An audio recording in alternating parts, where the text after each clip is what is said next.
Hola chicos, ¿cómo están? Bienvenidos a este primer encuentro, a este primer capítulo, podemos llamarlo así. Y el tema que hoy vamos a estar analizando trata sobre la Guerra Fría.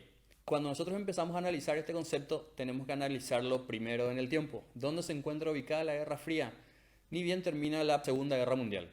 La Guerra Fría es el orden en el que entran las relaciones internacionales post Segunda Guerra Mundial y que van a durar aproximadamente hasta el inicio de la década de los 90.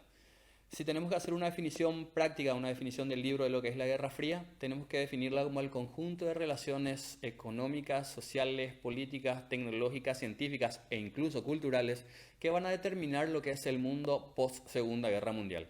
¿Cuál es la característica principal de esta Guerra Fría? Que directamente no enfrentó a las dos grandes superpotencias. Es justamente eso, un mundo bipolar, un mundo partido a la mitad, o como dice una canción de rock argentino de la década de los 70 y 80, el mundo partido en dos.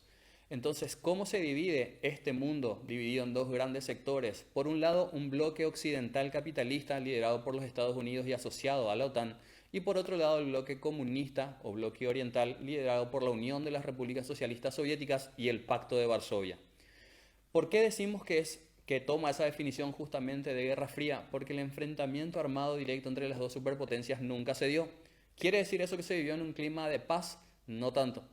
Queremos decir nosotros con esto que fueron utilizados otros países, otros escenarios políticos, otros escenarios territoriales, incluso otros escenarios culturales, donde se lleva a cabo esta disputa. ¿El objetivo cuál era? El control del mayor grupo posible de países dentro de la órbita de uno o de otro de los países líderes de estos bloques.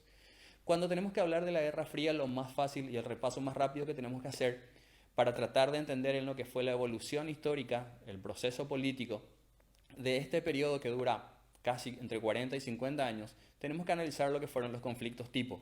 Y el primer conflicto tipo con el que nosotros nos encontramos, es decir, el primer enfrentamiento ejemplo de la Guerra Fría, porque así es como podemos definir al conflicto tipo, lo tenemos un año después de que inicia esta Guerra Fría. La Guerra Fría tiene como fecha de inicio, como año de inicio, el año 1947. Y en el año 1948 se crea el Estado de Israel. ¿Dónde se va a crear el Estado de Israel? Y es importante que a esto nosotros expliquemos el concepto de Estado a diferencia del concepto de nación. ¿Podemos nosotros hablar antes del año 1948 de un Estado de Israel? No, pero sí podemos hablar de la nación de Israel. Porque la nación es definida principalmente por los teóricos políticos, como el grupo de personas que se encuentran unidos por vínculos sociohistóricos culturales y que están ligados incluso por un idioma, por una tradición y en algunos casos hasta por una religión común. Sin embargo, el Estado es una figura mucho más dura en términos de ciencias políticas. Cuando hablamos del Estado nos referimos al conjunto de personas que se encuentran unidas y regidas bajo una misma administración, un mismo régimen y una misma legislación política. Entonces, si nosotros buscásemos en el mapa antes del año 1948 al Estado de Israel, era imposible que lo encontremos. Sí se encontraba configurado como un pueblo, como una comunidad, pero no como un país o como un Estado. ¿Y cómo nace el Estado de Israel? Nace a partir de la iniciativa de los Estados Unidos de Norteamérica y de la Asamblea General de las Naciones Unidas, donde se propone la creación de un espacio bajo el argumento de que, de haber existido un Estado fijo para el pueblo israelí, se hubiese evitado el holocausto y otros crímenes contra el pueblo judío. Un segundo conflicto tipo, dentro de la Guerra Fría y dentro de este enfrentamiento entre Estados Unidos y la Unión Soviética, lo encontramos nosotros entre el año 1950 y 1953. ¿De qué hecho estamos hablando? De la llamada Guerra de Corea. La Guerra de Corea va a llevar en el año 1953 a la división y a la creación de dos Coreas, dos naciones que hasta el día de hoy continúan separadas. En 1953 se establece el cese definitivo al fuego en este conflicto y queda la pacificación determinada a partir de un límite que es el paralelo número 38. ¿Qué pasó? Durante esta guerra, que fue la Guerra de Corea, Corea del Norte recibió el apoyo de la Unión Soviética y también de una China recientemente conformada bajo el comunismo maoísta, mientras que Corea del Sur recibió el apoyo de Estados Unidos y las tropas de paz de la ONU y un pequeño grupo de aliados del ejército francés y británico. Entonces, ¿qué es lo que pasa? Corea queda dividida en dos pedazos, queda dividida en dos partes. El norte procomunista y el sur procapitalista, convirtiéndose de esta manera en el primer escenario asiático que va a ser testigo de este conflicto internacional. Un tercer conflicto tipo lo encontramos en el año 1962, ya en Latinoamérica, Y para esto es importante retroceder unos 3 años atrás, retroceder unos 3 años y encontrarnos con el 1 de enero de 1959, cuando las tropas revolucionarias al mando de Fidel Castro, Ernesto Guevara de la Serna, más conocido como el Che, y Camilo Cienfuegos llevan a cabo la Revolución Cubana. La Revolución Cubana supuso el establecimiento de un gobierno que inicialmente no lo era, pero que sí para el año 1962 va a convertirse en el primer foco del socialismo marxista-leninista en Latinoamérica, que va a llevar a cabo un golpe de Estado en contra del gobierno de Fulgencio Batista, que era un gobierno capitalista y proestadounidense. Entonces, ¿qué es lo que sucede en el año 1962?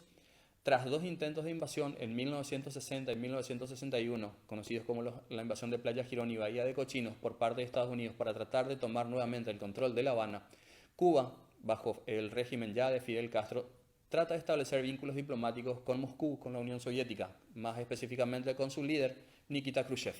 ¿Cuál es el apoyo que le da Nikita Khrushchev al gobierno cubano recientemente declarado marxista-leninista en este conflicto que tenía en contra de los Estados Unidos?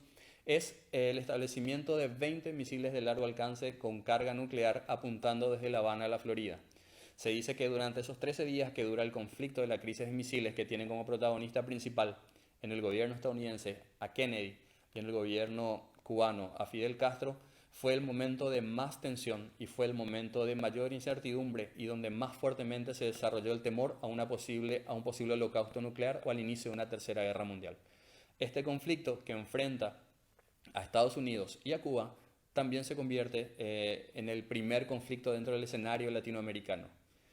¿Cómo va a concluir este acontecimiento? Que la Unión Soviética va a retirar sus misiles de Cuba a cambio de que Estados Unidos retire los misiles que tenía en Turquía apuntando a Moscú.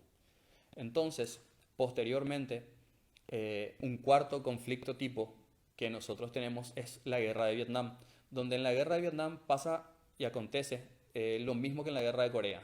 Un único país, Vietnam, que va a quedar dividido en 2 sectores ideológicos contrapuestos.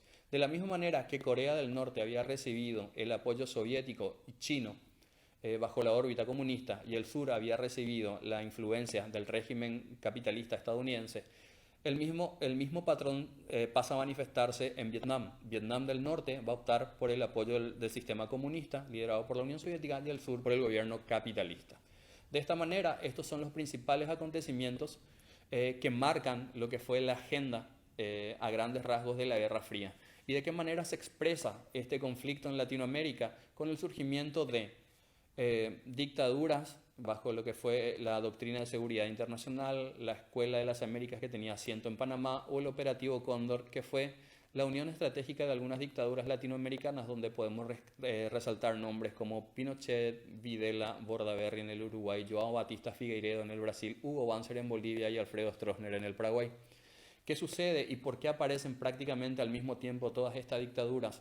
Por lo que era la doctrina política estadounidense para Latinoamérica después del acontecimiento de la Revolución Cubana. Se quería evitar el posible brote de socialismo, de comunismo, de doctrinas de izquierda en el territorio latinoamericano. Entonces la primera opción fue el establecimiento de regímenes militares de extrema derecha que tuviesen como principal característica y como elemento en común el anticomunismo. ¿De qué manera reacciona la izquierda latinoamericana ante esta presencia del régimen estadounidense y de estos gobiernos militares? Con la formación de los que fueron los movimientos de liberación nacional, los MLN. Si nosotros podemos mencionar algunos de estos grupos que se convirtieron en pequeños grupos de guerrillas o en movimientos armados o en pequeños grupos revolucionarios o grupos subversivos que tomaron la lucha armada como metodología de acción. Tenemos que hablar de los montoneros, de los tupamaros, tenemos que hablar del Sendero Luminoso, tenemos que hablar aquí en el Paraguay del movimiento 14 de mayo y de otros grupos que en Latinoamérica surgen bajo la influencia de las ideas marxistas-leninistas, financiados, apoyados y solventados técnica, estratégica y económicamente por la Unión Soviética, en oposición a estas dictaduras que pasaban a convertirse en la más fuerte representación de la doctrina política estadounidense para esta parte del mundo. Bueno, esperamos que esta información que te dimos hoy respecto a lo que es el proceso de Guerra Fría te sea de mucha utilidad y te esperamos en el próximo encuentro para poder seguir abordando elementos de historia a continuación.